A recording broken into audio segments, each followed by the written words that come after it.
Welcome to Tenor Tech, where I solve the problems you didn't even know you had.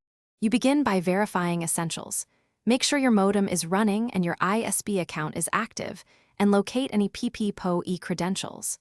Once done, plug an Ethernet cable into the PC or enable the Wi-Fi adapter in Device Manager. This ensures physical link or radio is ready. Now open Control Panel and go to Network and Sharing Center.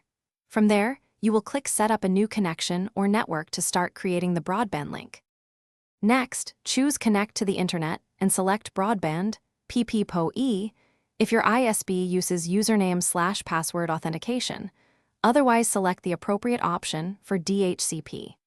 Enter the PPPoE username and password exactly as provided, and check Remember This password so Windows can reconnect automatically.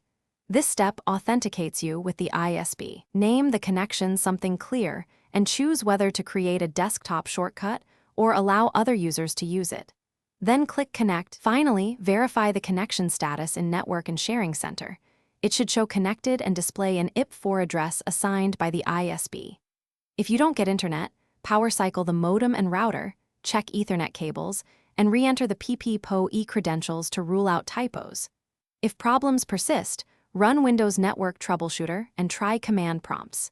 ipconfig/release, then ipconfig/renew to refresh your lease. This often resolves negotiation or addressing issues so you can get online. Thanks for watching. Subscribe to keep your life in tune.